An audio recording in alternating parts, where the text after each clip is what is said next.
CS441 and would like to present you with our theme of how can engineers contribute to universal access for persons living with disabilities.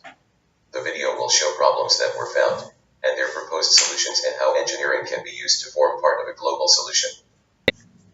Hi man, how's your week going so far? Oh hey, good thanks. Are you on your way to Furha? Yeah, I've got to work on these new building designs. Did you notice the blind girl in our class? I wonder how she walks all over campus and always knows where to go. That's quite amazing. Let's find out how she does it. Hi Jane, sorry to bother. Could we ask you a few questions? Hey. Yeah, sure. Ask away. How can I help you? I'm sorry this is too personal, but we were wondering how you always seem to know where to go even though you can't see. You really don't have to be sorry. I actually wish more people would ask these types of questions. You see, I just use my superpowers. Haha. In a town like Stellenbosch, it's a bit easier than in most other places. I mostly rely on sounds and being very familiar with the environment. The most difficult part of my day is when I have to travel longer distances.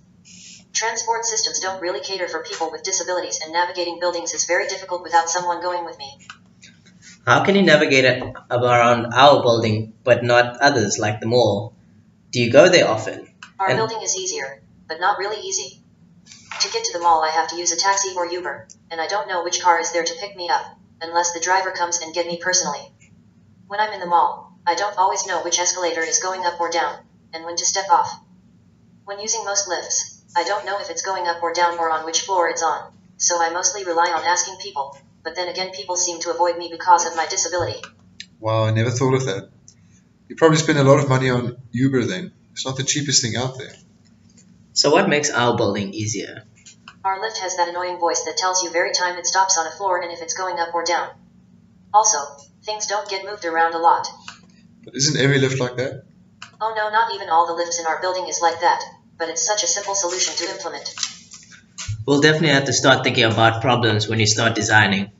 How do you get by with reading your textbooks and doing work in general? There is very good software that I use that reads out the test on my laptop screen. This works really well, but again it's really expensive to buy the license. You do get free software, but it doesn't always work that well and sounds like a robot. Ha ha ha. Ha ha ha. Much later. Okay, anytime. Peter, have you contacted the contractors for the installation of the escalators yet? Not yet. I am busy researching standards to improve the accessibility of our buildings like you asked me.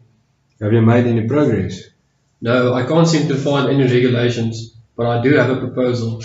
Okay, I am open for suggestions. Since we are trying to emphasize that our company is all about creating designs that is inclusive for all members of society, especially for those with disabilities, I think it is a good idea to employ someone that has a disability that can help us come up with practical solutions. I think that is a great idea. If we can create standards within our own company, then maybe society will notice that it is actually a need to design for persons with disabilities, and then national and even international standards could be implemented in the future. Hello guys. Hi Eric, Peter and I were just talking and we decided that we should employ a disabled person to help us come up with solutions. I think that is a great idea. People with disabilities have a whole other point of view. They experience difficulties that we can't begin to think about. That is very true. I have a friend that is blind. She told me that she finds it very difficult to move around in buildings that has more than one floor.